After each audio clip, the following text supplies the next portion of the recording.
මම පන වගේ ආදරය කරපු හිත මට නැති වෙලා දැන් සෑහෙන කාලයක් ගිහින්.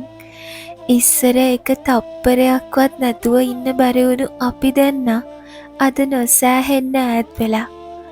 අද ඔයාගේ ජීවිතේ මම කියලා කෙනෙක් නැති වෙන්නම.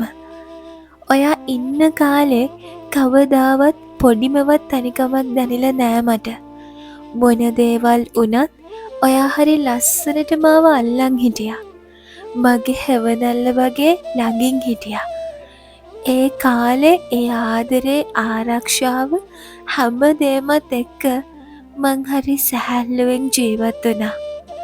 අම්මා අප්පච්චි තරමටම මාව තේරුම් ගත්ත මගේ හීනවලට මටත් වඩා ආදරය කරපු ජීවිතේ දිනනකොට සතුටු වෙච්ච මාව තේරුම් ගත්ත ඔයා වගේ කෙනෙක් මට ආයේ කවදාවත් හම්බ වෙන එකක් නෑ.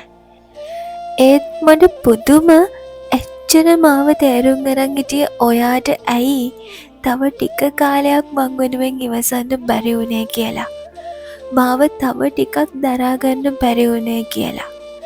සමහර විට මේ ආත්මෙට අපේ කතාව ඉවර වෙන්න තිබුණේ එහෙම වෙන්නේ නැති. ඔයා නැතුව ජීවිතේ කොච්චර සතුටින් ජීවත් වෙන්න හැදුවත් මොනම හරි දෙයක් මගහැරිලා වගේ මහ අමුතු හිස් බවක් දැනෙනවා.